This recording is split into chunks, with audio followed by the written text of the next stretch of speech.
Saya sebagai kader PKS memahami bahwa implementasi dari visi Islam rahmatan lil alamin itu adalah kita bisa diterima oleh siapapun, etnis apapun, suku bangsa apapun, agama apapun, karena memang kita hadir untuk itu semua. Jadi saya dengan Pak Wali, Pak Yulianto sejak awal memang berkomitmen bahwa kalau kita ingin membangun kota, tentu kota Salatiga, kita mulai membangun manusianya. Sebagai pemimpin yang lahir dari rahim Partai Keadilan Sejahtera, kita harus hadir dan kehadirannya menyenangkan, membahagiakan semua pihak.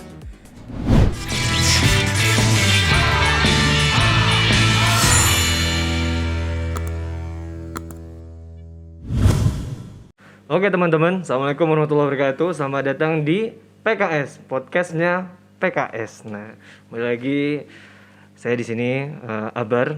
Sekarang kita bersama bintang tamu kita yang sangat fenomenal.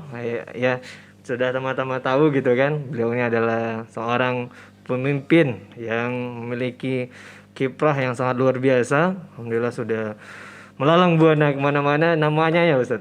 Wah, Masya Allah. Ini agak kurang jelas ini Ustaz ya. Saya izin supaya kita kan udah jarak 1 meter gitu kan Ustaz ya. Supaya kelihatan gantengnya Ustaz gitu. Oke. Saya juga ya Mas Akbar ya. Boleh Ustaz. Aduh. Alhamdulillah. Saya sebelumnya mau tanya kabar Ustaz nih Ustaz. Gimana keadaannya, kondisinya selama masa corona ini, apakah Ustadz pernah ngalamin sakit atau gimana begitu Ustadz? Atau selalu fit? Sesuai dengan semangatnya begitu Ustadz.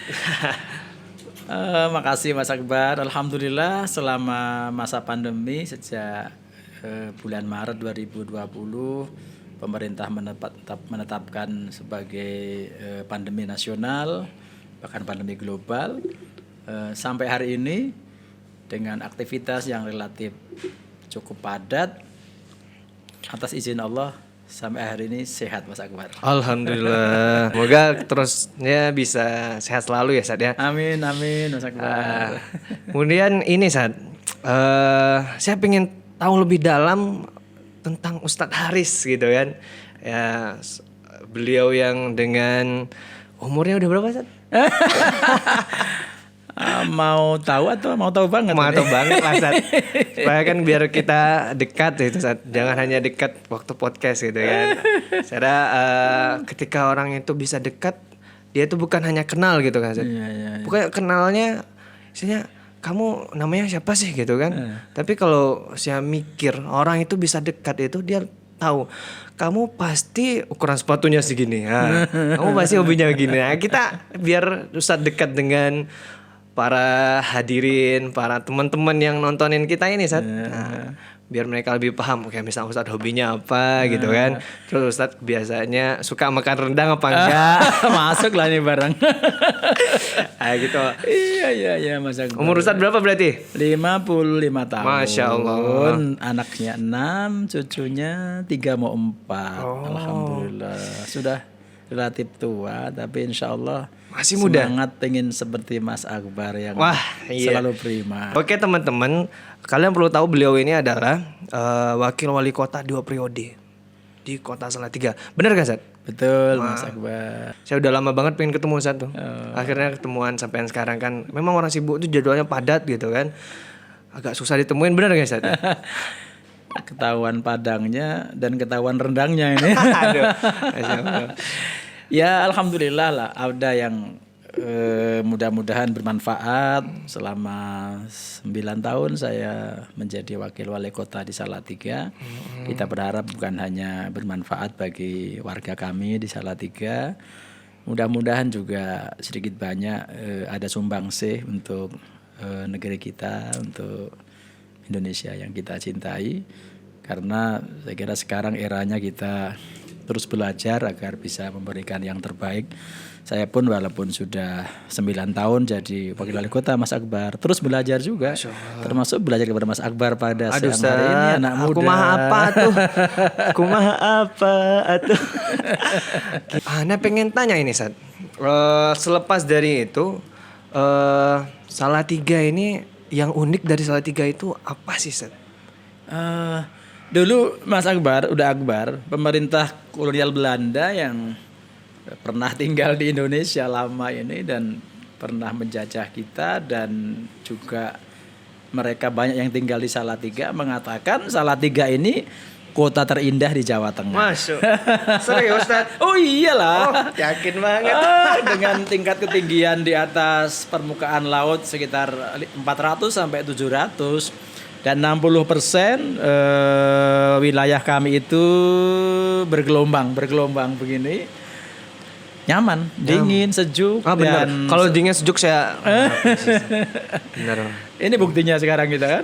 Di rumah Ustaz kerasa gitu kan. Jadi kalau habis pulang kerja atau enggak habis dari mana gitu Hasan, melepas penat apa di sini keluarga kayak kampung. Iya. Dan sejuknya udara itu udah Akbar.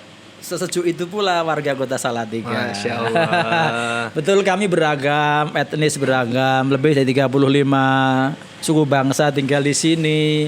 Banyak orang asing yang tinggal di sini juga.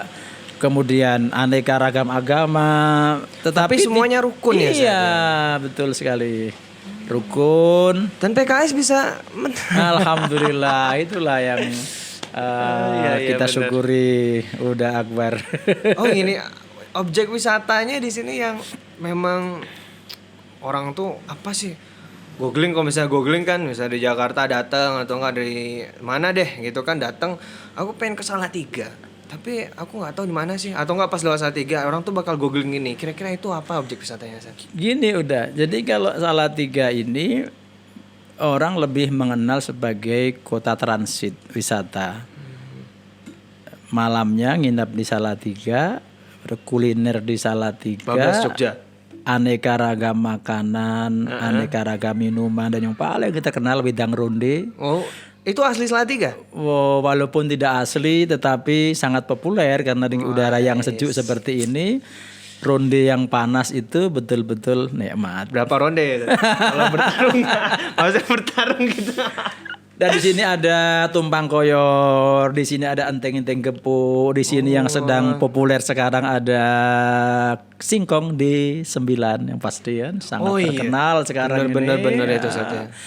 Nah, pasti nyaman sehingga orang, kalau saya sering mengatakan, bolehlah pagi siangnya ke mana-mana wisata, tapi malamnya menginap dan berkuliner bersama keluarga di kota Salatiga. Jangan percaya Mas, sebelum datang di Salatiga. Bener sih, Zat. Tapi kalau memang kayak nggak perlu AC di sini. Ya, nggak perlu sih. Karena Semarang sini itu padahal jalannya kalau tol itu cuman kita naik tol dari Semarang, kan kita dari Semarang nih ya. Kita dari Semarang ke sini itu cuma setengah jam. Nggak cepet-cepet, cuma 140 ya Mas ya. Nggak sih, cuma standar lah 120 itu kan cuma setengah jam. Kalau di Solo lebih dekat lagi kayaknya saja. Ya. Jadi memang untuk Salatiga itu sendiri gampang dijangkau. Katanya dari Salatiga bisa langsung Magelang ke sini ya, lewat mana? Jadi Salatiga ini Juga termasuk kota yang saya sering mengatakan punya 3 bandara internasional. Hebat enggak? bener. Bandara Internasional Ahmad Yani di Semarang, Adi Sumarmo di Solo, Dan Adi Cipto di Jogja. Jadi sebenarnya kalau tinggal di Salatiga nggak perlu khawatir sih, ya Sad ya. Kamu mau terbang dari mana ke Padang? Terserah gitu kan, bisa pilihannya banyak kayak gitu kan Sad ya. Opsionalnya banyak. Ana mau nanya, Ustaz hobinya apa Sad? Kayaknya banyak buku ini. Karena kaula muda itu mereka apalagi sekarang nggak suka baca buku. Saya hobinya belajar Mas. Belajar kepada semuanya. Masya Allah. Belajar kan tidak harus di kampus ya. Belajar kepada Mas Akbar. Gimana cara buat rendang? Kalau kayak gini, ini rendang rahasia praktis Zat. favorit keluarga. Aduh, pasti nikmat ini. Ini nggak kaleng-kaleng ini Zat. Soalnya dia bungkusnya bukan kaleng sih. Membaca silaturahim, hobi saya. Senang sekali ketemu dengan orang-orang sukses, baca biografi orang sukses. Masya Allah, Saya ya, senang Zat. baca biografinya Jenderal Sudirman misalnya. di umur 26 tahun sudah menjadi pimpinan perang gerilya melawan Belanda. 22 tahun ya. 26 tahun. 26 tahun sampai ya. dengan umur 36 tahun beliau meninggal, tapi mewariskan sejarah yang luar biasa untuk kita semua. Saya suka membaca biografinya Muhammad Rom ya. Umur 28 tahun sudah menjadi wakil pemerintah untuk perjanjian dengan pemerintah kolonial Belanda, Romroyen misalnya. Makanya nah, kalau saya lihat pribadi Ustadz, semangatnya itu ya kerasa. Auranya itu kayak nggak ada capeknya gitu kan. Amin ya Allah. Semoga Allah memudahkan lah semua urusannya. Amin. Gini saya, prestasi Salatiga. Iya, udah Gak mungkin kan Ustadz nggak tahu, karena yang mencetak prestasinya pasti Ustadz terlibat di sana. Jadi saya dengan Pak Wali, Pak Yulianto sejak awal memang berkomitmen bahwa kalau kita ingin membangun kota, tentu kota Salatiga, kita mulai membangun manusianya. Udah baru membangun manusianya, membangun sumber daya manusia. Sumber daya. Karena kalau kita mulai dari bangun manusia, maka itu ikutannya banyak. Yang lain-lain insya Allah jadi bisa kita tangani dengan baik, bisa selesaikan dengan baik. Jadi kami memulai membangun manusia, memulai dengan program pendidikan. Saya berkeyakinan dengan Pak Wali bahwa pendidikan adalah satu-satunya cara untuk memutus mata rantai kemiskinan. Pendidikan adalah cara yang paling tepat untuk menjadikan warga kita bisa saling bersaudara, saling menghormati, bisa saling menghargai. Dan dari situlah alhamdulillah mulai dari bidang pendidikan yang merupakan prioritas utama pembangunan kami selama 9 tahun kami memimpin dengan Pak Yuli. Hasilnya kelihatan alhamdulillah. Angka kemiskinan kami di angka 4,9, termasuk yang paling kecil di Jawa Tengah bersama dengan Kota Semarang. Alhamdulillah. Indeks pembangunan manusia Kota Salatiga di angka 83,1, terbaik di Jawa Tengah. Alhamdulillah. Prestasinya itu indeksnya terbaik di Jawa Tengah. Indeks pembangunan kesehatan kami juga terbaik di Jawa Tengah. Wah. Terus apa lagi saya? Banyak. Dan yang baru saja viral dalam 3 minggu terakhir ini adalah ketika kami menjadi kota yang dinobatkan paling toleran se-Indonesia. Alhamdulillah. Dan tentu ini dimulai dari membangun manusia. Karena kita sadar bahwa negara kita ini adalah negara besar. Betul. Sekian ratus suku bangsa menjadi satu Indonesia. Betul. Di tempat yang lain satu bangsa jadi banyak negara. Benar banget. Satu bangsa banyak negara. Tapi di Indonesia ini sekian banyak bangsa satu negara. Dari Sabang sampai Merauke. Dan Salatiga ini kita sering mengatakan Indonesia mini. Seluruh etnis ada di sini. Dari Sabang sampai Merauke, orang Batak ada di sini. Itu udah ada datanya ya, Ustaz? Udah orang By data ya? Orang Padang banyak di sini. Pokoknya ada warung Padang itu pasti ada orang Padangnya. Benar ya. Dan itu by data bukan kaleng-kaleng. Bukan kaleng-kaleng. Benar ya. By data. Terus apa lagi itu, Ustaz? Berarti yang terbaru toleransi ya. Nah, terkait toleransi ini, yang ditoleransi itu apa? Padahal kenapa mereka ini kan toleransi itu kan beragam gitu Hasan. Dan mereka bisa memilih wakil wali kota yang backgroundnya itu Islami banget dong, partainya partai anak muda dong gitu kan. Padahal orang itu di luar sana banyak, oh ini ustadznya PKS nih. Kalau bisa ruqyah ustadz PKS nih. Kalau ceramahnya bagus ustadz PKS nih. Tapi kenapa bisa di Salatiga? Alhamdulillah. Jadi begini saya sebagai kader PKS memahami bahwa implementasi dari visi Islam rahmatan lil alamin itu adalah kita bisa diterima oleh siapapun, etnis apapun, suku bangsa apapun, agama apapun, karena memang kita hadir untuk itu semua. Sebagai pemimpin yang lahir dari rahim Partai Keadilan Sejahtera, kita harus hadir dan kehadirannya menyenangkan, membahagiakan semua pihak. Yang kedua, saya sederhana saja berpikir bahwa pemimpin itu bukan saja ditunggu kehadiran kebijakannya, tapi juga ditunggu kehadiran orangnya. Gitu. Makanya berusaha selalu dengan pendekatan silaturahim tadi.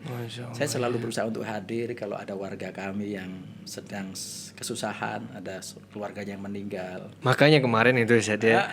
Kemarin banget tadi kan kita ke acara kepemudaan Jawa Tengah. Wah, ternyata sedikit ya teman-teman. Jadi Ustaz ini kemarin dari bandara langsung datang ke Salatiga. Ada warga Salatiga yang kemalangan. Padahal kita udah janjian sama beliau untuk ngisi Jawa Tengah tuh kepemudaan PKS gitu kan. Nah, karena beliau nih itu saling bisa menghadirkan diri, Ustaz bener ya. Bisa merasa dekat dengan warganya, Masya Allah luar biasa. Jadi kebetulan yang meninggal kemarin itu Ketua Persatuan Lawn Tenis ya dan Selapangan Indonesia Kota Salatiga, namanya Pak Dr. Andes Sugisna. Dekat dengan saya, dan pas meninggal saya di Jakarta ada acara partai, maka secepat mungkin saya segera kembali, segera pulang dan ketemu dengan keluarganya. Dan itulah yang saya lakukan setiap saat. Saya menyadari bahwa warga itu butuh kita, utamanya di saat-saat mereka sedang berkesusahan seperti itu. Bener Ustaz. Yang kenapa faktor toleransinya itu bisa sangat mencuat, maka maksudnya bisa apa namanya, landasannya apa selain memang suku bangsa itu berkumpul di sini gitu kan. Terus apa namanya, memang banyak beragam agama sehingga toleransi itu dapat gelar di sana. Ada banyak indikator Salatiga menjadi kota yang paling toleran se-Indonesia. Di antara misalnya indikator pertama konsep RPJMD, Rencana Pembangunan Jangka Menengah Daerah. Kita membuat RPJMD yang betul-betul imparsial, yang betul-betul memang berpihak kepada semuanya. Karena demikianlah kita memahami makna Islam rahmatan lil alamin itu. Yang kedua, tidak ada praktek-praktek kekerasan antar agama di kota Salatiga ini. Lalu juga yang ketiga, produk-produk regulasinya, aturan-aturan, perda, perwalinya memang mengayomi kepada semua anggota dan warga masyarakat. Tentu kemudian yang terpenting adalah keteladanan dari para pemimpin itu untuk memberikan contoh kepada masyarakat. Karena saya menyadari bahwa masyarakat kita ini sangat melihat pemimpinnya. Orang mengatakan paternalistik ya. Kalau kita bisa memberikan contoh yang baik, kerukunan, kebersamaan, gotong royong, insya Allah mereka akan mencontoh apa yang kita lakukan. Gitu, udah. Gini Saat, setelah dapat gelar toleran gitu kan, pasti ada beban tambahan dong. Pasti. Gimana cara mempertahankan kota ini tetap toleran, bener nggak Saat? Karena orang Hafiz itu Saat, yang berat itu mempertahankannya. Ini udah toleran, pasti Ustaz ada cara untuk mempertahankannya, misalnya program gitu kan, atau enggak apa kayak gitu. Kita nggak tahu kan pemimpin yang seperti inilah. Betul Bang, bahwa problem kita yang terberat hidup ini mempertahankan. Benar. Salatiga 2015 peringkat kedua, 2015 peringkat 3. Kemudian 2017 peringkat 2, 2018 peringkat 2, 2020 peringkat 1. Ya, saya menyadari bahwa itu kategori toleransi gitu. Paling toleran tadi. Nah, makanya saya berusaha dengan Pak Wali dan semua teman-teman ASN di Salatiga untuk terus mengedukasi kepada warga, karena kuncinya adalah edukasi, pendidikan, penyadaran agar prestasi yang membanggakan ini bisa dipertahankan di kota Salatiga. Dan tentu ini bukan hanya tugas pemimpin, karena pemimpin ini adalah pelayan saja kan. Sayyidul qaum khadimuhum. Kita kembali kepada masyarakat, menyadarkan masyarakat agar bekerja sama untuk mempertahankan prestasi. Berarti memang ya programnya banyak lebih melibatkan masyarakat ya San. Karena ya pemimpin itu butuhnya itu Ustaz bilang tadi kan, hadir dia di antara masyarakat, ketika masyarakat membutuhkan itu dia hadir di sana, Masya Allah. Saya tuh pernah baca ada inovasi apa gitu Salatiga yang go internasional, bener gak? Ada banyak Mas, inovasi kita sebenarnya yang kita sampai dijuluki kota inovatif gitu kan. Dalam konteks perencanaan sumber daya manusia, kami juga mendapatkan penghargaan kota dengan inovasi sumber daya manusia terbaik 2 kali di Provinsi Jawa Tengah 2019-2020. Dan karena di kami juga banyak sekali warga asing yang tinggal di Salatiga. Makanya alhamdulillah kehadiran mereka juga menginspirasi kepada kita untuk terus berbenah, terus membangun. Gitu Abang. Oke. Terus katanya kota inovatif new normal. Gimana maksudnya ini? Dengar-dengar itu berhasil menerapkan protokol COVID terbaik. Oh iya. Nah, gimana penerapannya Iya, itu? jadi kami berusaha untuk mengimplementasikan ya PPKM mikro sekarang ini ya, sehingga masyarakat di tingkat RT sebagai penanggung jawab penanganan COVID-19. Sampai dilibatkan ke jajaran-jajaran terbawah gitu, ketua RT yang melakukan identifikasi di daerahnya. Kalau dia satu RT nggak ada, berarti zona hijau. Kalau ada satu RT ada 1 sampai dengan 5 ada zona kuning. Nah, 5 orange ya. Orange, ya. 5 sampai 10 zona kuning, di atas 10 itu zona merah di RT, sehingga ketua RT bisa mengelola dengan sebaik-baiknya. Alhamdulillah dengan cara demikian kami di Jawa Tengah menjadi kota dengan tingkat kematian COVID-19 paling kecil, dengan tingkat kesembuhan 94% juga paling bagus di seluruh provinsi Jawa Tengah. Tentu kita niatkan semuanya beribadah kepada Allah, melayani masyarakat, niat semuanya kita kembalikan kepada Al-Khaliq, Sang Pencipta kita semua, tempat kita mengabdi dan bermohon. Closing statement ini Ustaz ya. Karena kayaknya Ustaz kita nggak enak juga nih lama-lama. Ustaz pasti sibuk ini Ustaz. Nah, warga Salatiga terus kita jaga predikat kota paling toleran se-Indonesia, hadiah untuk seluruh warga kota Salatiga, dan oleh karenanya mempertahankannya menjadi tugas kita semuanya. Terima kasih. Oke teman-teman, sekian terima kasih. Sesi kita bersama Ustadz Haris sudah habis nih, karena beliau juga ya masih banyak amanah yang harus dituntaskan, masih banyak kewajiban kepada rakyatnya, kepada masyarakat, kepada agamanya. Maka karena itu ya kita tahu diri lah ya, sebagai yang masih muda dan masih bergebu-gebu ini, ya nggak semuanya juga kan kita tanyain, beliau kan juga sibuk gitu kan. Oke, kembali lagi di next time bersama podcastnya PKS.